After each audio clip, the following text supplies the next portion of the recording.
So Andhra Pradesh రాజకీయాల విషయానికి వస్తే కూటమి ప్రభుత్వం ఎట్లా ఉంది సార్ పరిపాలన? ఇప్పుడు జగన్మోహన్ రెడ్డి వల్లనే చంద్రబాబు గెలిచాడు. అంతే. ఆయన చేసినటువంటి నెగిటివ్ పనులు, మూర్ఖత్వ పనులు, నిజంగా మూర్ఖత్వ పనులు చేసిన సార్ జగన్? మూర్ఖత్వ పనులే. ఎందుకంటే నడిచేదాన్ని నడలేకుండా నడిచేదాన్ని ఇంకా స్పీడ్గా నడిపిస్తారు ఎవరన్నా. దీన్ని అడ్డం కొట్టి నడిపి కూనీ చేసింది ఎవరంటే ఆయనే.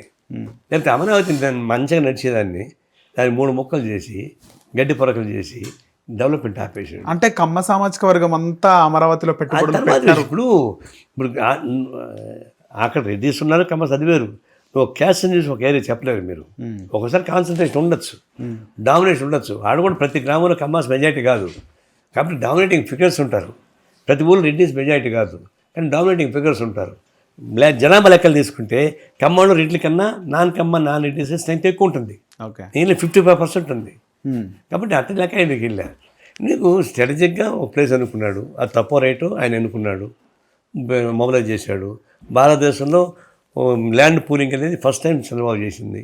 అక్విజేషన్ కాకుండా ల్యాండ్ పూలింగ్ అది ఎవరు చేయలేకపోయారు. అందులో ఫెర్టైల్ ల్యాండ్. రాయలసీమలో తెలంగాణ చేయడం అంటే ఈజీ చేయొచ్చు కానీ గుంటూరు కృష్ణాబాద్ చేయడం అంటే అంత ఈజీ కాదు. వాళ్ళు చాలా గెట్టోళ్ళు, ముదురులు. మన ఫెర్టైల్ ల్యాండ్స్ ఆయన ఇచ్చారు. వాళ్ళకి బెనిఫిట్లో కలిపి ట్రై చేశాడు. దాన్ని సడన్గా ఆపి 3 మొక్కలు చేశాడు. ఏ మొక్కకి న్యాయం జరగలే. అది కూడా చివరికి చెట్లు బలిసిపోయి గందరగోళం అయిపోయింది. దాంతో 5 ఏళ్ల పాటు అమరావతిలో ఉన్న మహిళలు నిజంగా వాళ్ళకి హ్యాండ్స్ అప్ చెప్పాలా. పండగలో పొబ్బాలు లేకుండా పోరాటం తగ్గించారు. అవును సార్. నిజంగా అమరావతి వాళ్ళ పోరాటం వల్లనే మళ్ళీ గవర్నమెంట్ ఎందుకు వచ్చిందని. పోలవరం ఎందుకు ఆపించాడు? మరి విశాఖ స్త్రీల గురించి ఎందుకు మాట్లాడాడు? అంటే డెవలప్మెంట్స్ మొత్తం ఆపించాడు. జగన్ చంద్రబాబు నాయుడు ఏమి చేస్తే అనేది వద్దనుకున్నాడండి. అది నెగిటివ్ పాలిటిక్స్ ఎప్పుడు కానీ రాజకీయాల పనికిరావు. మళ్ళీ అందువల్ల ఆ దెబ్బతో ఇక ఉండకూడదని చెప్పేసి అనామకుడు గెలిపించేశారు చంద్రబాబుకి. అంటే ఇప్పుడు చంద్రబాబు అధికారంలోకి వచ్చాడు. మరి పాత పద్ధతి నుంచి కొత్త పద్ధతి రావాలి కదా. అది ఫస్ట్ ప్రయారిటీ ఏముండాలా? దానికోసం రక్తమాంసాలు అర్పించేటువంటి అమరావతి ప్రజానికి కంటిన్యూ రాకూడదు, కళలు రాకూడదు. కానీ వాళ్ళు ఏడుస్తున్నారు ఇప్పుడు మా సమస్య పరిష్కారం కాలేదని. ఏడకూడదు వాడు. వాస్తవానికి అన్నీ పక్కన పెట్టి అమరావతి ప్రజానీకానికి కంటితడి లేకుండా ఆనందంగా చేసేటువంటి పనికని మొత్తం చేసి ఉంటే మేము ఇమీడియట్గా సంతోషించేవాళ్ళం. వాళ్ళు వాళ్ళ సమస్య పరిష్కారం కాకపోగా మళ్ళీ ఇంకో 30,000 ఎకరాలు తీసుకోవాలంటున్నాడు. వీళ్ళు పరిష్కారం చేయడం. అట్లా కరప్షన్ చెప్తున్నాడు.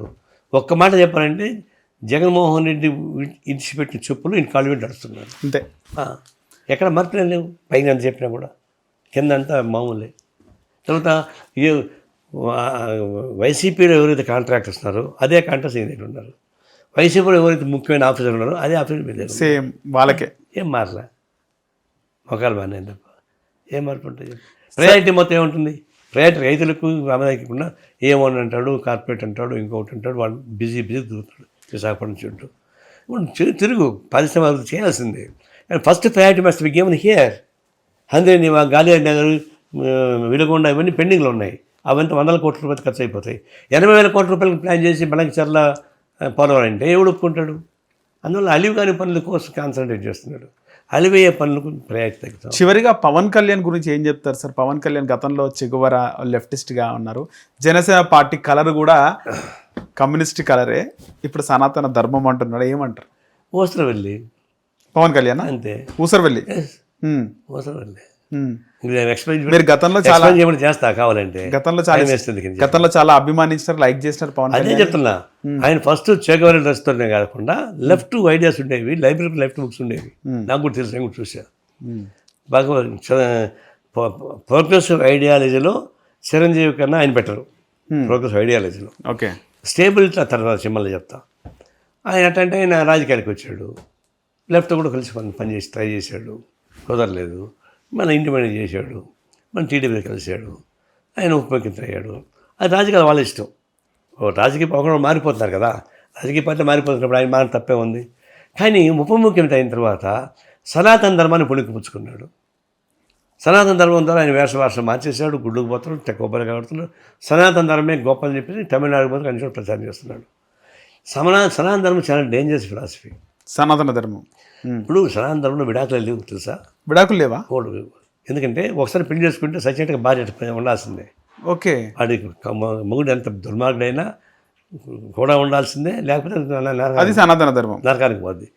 భర్త చనిపోతే భర్త చితి మంటల మీద భార్యను తగలబెట్టాలి, అది సనాతన ధర్మం.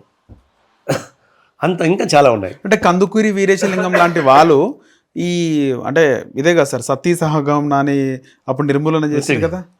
అవును, నిర్మూలించిన సనాతన ధర్మ ఫిలాసఫీ అది అంటే ఫిలాసఫీ అది. ఓకే. ఆ ఫిలాసఫీ మారలే. అట్లాంటి దాన్ని నువ్వు ఉపముఖ్యమంత్రిగా ఉండి ఎట్లా ప్రచారం చేస్తావు? నువ్వు చేస్తే చేసుకో, రాజీనామా చేయి, రాజకీయ పదవికి చేసుకో. ఒకవేళ నువ్వు కాన్స్టిట్యూషన్ని మేము కాపాడుతామని ప్రమాణ స్వీకారం చేసి తర్వాత కాన్స్టిట్యూషన్కి వ్యతిరేకంగా సనాతన ధర్మాన్ని సపోర్ట్ చేస్తే ఎట్లా కుదురుతుంది? రెండు కుదరదు. ఎందుకు ఆ విధంగా మారిండి అంటారు? అదే కదా పోసకుండా అని చెప్పి అదే ఊసర వెళ్ళి అని చెప్తున్నారు. ఎందుకు చాలు కదా, ఇంకెందుకు మారాల్సిన అవసరం ఎందుకు వచ్చింది? తెలంగాణ సపరేట్ అయినందుకు ఆయన మారాల్సి వచ్చిందా? ఎన్ని కాకమ్మ కథలు చెప్పనేయండి, నేను దాంట్లో ఎక్కువ చెప్పగలను. I don't want tell all these things. ఆయన ఊసర వెళ్ళి దట్స్ ఆల్. పవన్ కళ్యాణ్ ఊసర వెళ్ళి అంటారు. ఓకే. అంటే గతంలో కొన్ని చెప్పిండు ఆయన, మా నాన్న సిగరెట్ తాగేవాడు, అవన్నీ పక్కన వెళ్ళేయండి, అయిపోయింది కహానీ కథలు అర్థమయ్యండి. అంటే దీపంతో సిగరెట్ ముట్టించుకునేవాడు మా ఫాదర్ అని, తర్వాత మాకు రామాయణం చెప్పిండు అని తర్వాత మాట్లాడడం. అసలు ఈ గొప్ప వ్యక్తుల గురించి చెప్తా కానీ ఓకే. అట్లాంటి చరిత్ర గురించి పవన్ కళ్యాణ్ గొప్ప వ్యక్తి కాదా? ఏం గొప్ప వ్యక్తి? యాటిట్యూడ్ కనిపిస్తుంది కదా, యాటిట్యూడ్ కనిపిస్తుంది. పెద్ద స్టార్ హీరో రాజకీయాల్లోకి వచ్చి ఉప ముఖ్యమంత్రి అయ్యిండు. హీరోలు వాళ్ళ హీరోయిజం నేను దాన్ని చెప్పడం, పర్సనల్ లైఫ్ వేరు. ఓకే సార్, ఇదైతే పెద్ద క్వశ్చనే. అంటే పవన్ కళ్యాణ్ని గతంలో పరిటాల రవి గుండె కొట్టించిండు అనేది చాలా వైరల్ అయింది. అందులో అది నిజమా బద్దమా, వాస్తవం ఎంత? ఏమో ప్రచారంలో ఉంది మాట వాస్తవమే. పరిటాల కూడా ఇక్కడ ఉన్నాడు, అది కూడా హైదరాబాద్లోనే. పరిటాల రవి ఉండి పక్కన సైట్ ఒకటి ఉంది, దాని మీద ప్రాబ్లం వచ్చింది, అది జరిగింది అన్నారు కానీ నాకు కూడా తెలియదు క్లియర్గా. ఆధారాలతో కూడిన వార్తలు ఉన్నాయి ఆ విషయంలో. ఓకే రైట్ సార్, మా హిట్ టీవీకి మీ అమూల్యమైన సమయము అలాగే మీకు ఉన్నటువంటి అనుభవాన్ని పంచుకున్నందుకు ధన్యవాదాలు sir. Thank you so much. Hit TV app, ఇందులో short news, live news, entertainment shows, movies, digital magazines తో పాటు మీ జిల్లా వార్తలను కూడా ఫ్రీగా చూడొచ్చు. ఇంకెందుకు ఆలస్యం, వెంటనే హిట్ టీవీ యాప్ ని డౌన్లోడ్ చేసుకుని ఫ్రీగా ఎంటర్టైన్మెంట్ పొందండి. Hit TV app. Hit TV app. Please download hit TV app. Hit TV యాప్ని ఫ్రీగా డౌన్లోడ్ చేసుకొని ఎంజాయ్ చేయండి. మీకు నచ్చిన ఎంటర్టైన్మెంట్ కోసం హిట్ టీవీ యాప్ ని ఫ్రీగా డౌన్లోడ్ చేసుకుని ఎంజాయ్ చేయండి. హిట్ టీవీ యాప్ని డౌన్లోడ్ చేసుకుని ఆస్వాదించండి, ఆశీర్వదించండి. ఇంతమంది సెలబ్రిటీలు హిట్ టీవీ యాప్ ని డౌన్లోడ్ చేసుకోండి అని చెప్తున్నారంటే ఎంత మంచి యాప్ ఆలోచించండి. అమెరికా అమెరికా అమెరికా అమెరికాలో చదవాలనుకునే వాళ్ళకి విశ్వసనీయమైన పేరు మన శౌర్య కన్సల్టెన్సీ. UK లో 1 year masters, UK లో 1 year masters, 2 years work permit up to 5 years visa. Contact Saurya Consultancy. Contact 89851 89851.